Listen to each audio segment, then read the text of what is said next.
Esse é o comentário da questão ENAD de 2017, a questão número 14. Na questão número 14, a primeira coisa que nós observamos quando olhamos para a prova são essas duas imagens, que são duas obras, uma do artista Juan Miró e outra do artista Mondrian, e nós imediatamente percebemos uma dissimilaridade bastante grande nas obras desses dois artistas. Juan Miró classificava seu trabalho como primitivista, ele buscava desenvolver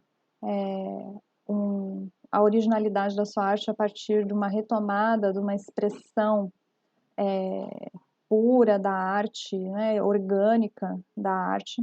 E Mondrian pode ser considerado seu oposto, então ele buscava a precisão das linhas, um minimalismo das cores, formas retas.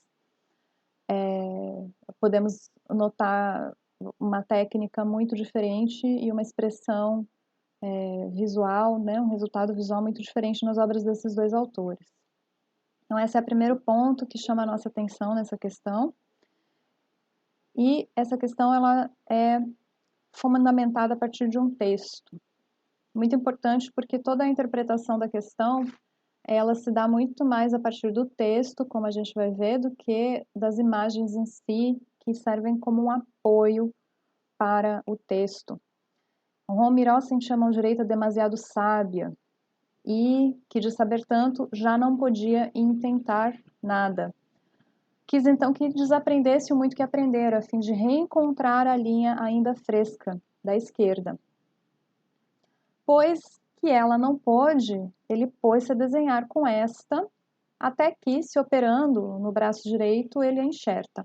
A esquerda, se não é canhoto, é mão sem habilidade, reaprende a cada linha, cada instante a recomeçar-se. Vemos aqui o esforço, então, de Juan Miró de reaprender a técnica artística a partir do desenho com a sua mão não dominante, buscando, então, se reaproximar dessa expressão mais primitiva da forma artística. Então, buscando desenvolver, sim, a técnica, mas redescobrindo, dentro da técnica, redescobrindo o desenho. Pierre Mondrian também, da mão direita, andava desgostado. Não por ser ela sábia, porque sendo sábia era fácil. Assim, não a trocou de braço, queria a mais honesta e, por isso, enxertou outras mais sábias dentro dela. Fez-se enxertar réguas, esquadros e outros utensílios para obrigar a mão a abandonar todo improviso. Assim foi que ele, a mão direita, impôs tal disciplina, fazer o que sabia como se o aprendesse ainda.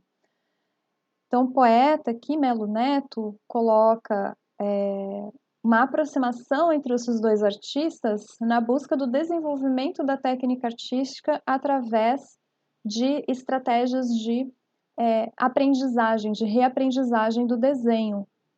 Um buscando voltar à originalidade, à expressão, à pureza, vamos dizer assim, do desenho através da mão inábil, e o outro através, pelo contrário, do aprimoramento da técnica, da simplificação e do uso de instrumentos para esse novo aprendizado, então aprender a desenhar com esses instrumentos.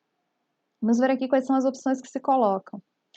Ao estabelecer relações entre semióticas com os procedimentos composicionais dos pintores Juan Miró e Piet Mondrian, o poeta, então vejam, a questão se foca aqui no texto, o que o poeta apresenta, qual é a perspectiva do poeta sobre a busca de aperfeiçoamento da técnica artística dos dois artistas.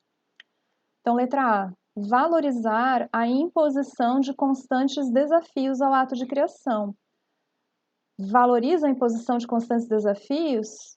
Sim, é verdade. O poeta coloca, tanto em Miró quanto em Mondrian, essa imposição de desafios. Miró, ao utilizar a mão esquerda, que era a sua mão não dominante para desenhar, e a Mondrian, ao se utilizar de ferramentas, então, obrigando o seu desenho a se ajustar a esses novos instrumentos. Então, são desafios ao ato de criação. Em um gesto de recusa à improvisação. Vejam, aqui nós estamos falando de elaboração de técnica artística no texto do autor. E é exatamente o que ele nos coloca aqui, ó. Obriga a mão a abandonar todo o improviso.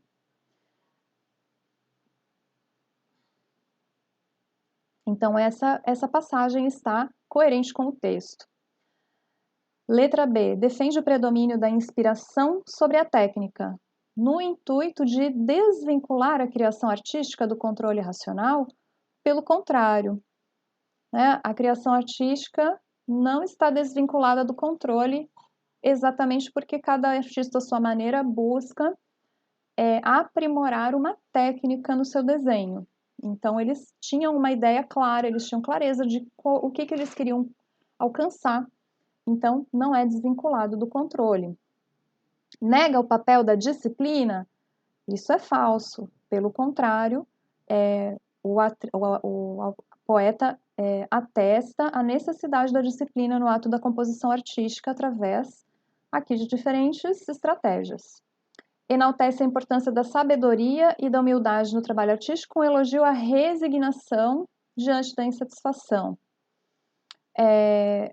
Essa alternativa não aparece destacada no texto, né? Não se fala sobre, não se trata de uma questão de resignação do artista, muito pelo contrário, o artista não se resigna, ele não se contenta, ele busca desenvolver, mudar o seu modo de desenhar, o seu modo de utilizar as suas ferramentas habituais para que progrida no seu trabalho, para que alcance a expressão artística desejada. Letra E relaciona a inabilidade artística ao desenvolvimento de uma técnica pictórica singular. Então, pelo contrário, não é por uma falta de habilidade artística, em um caso como outro, né? Para Mondrian, a habilidade artística impunha uma facilidade no desenho. Então, estava muito porque sua mão direita era sábia, então desenhar era fácil. Então, ele não estava contente com essa facilidade no desenho, denotando que ele tinha, sim, habilidade artística.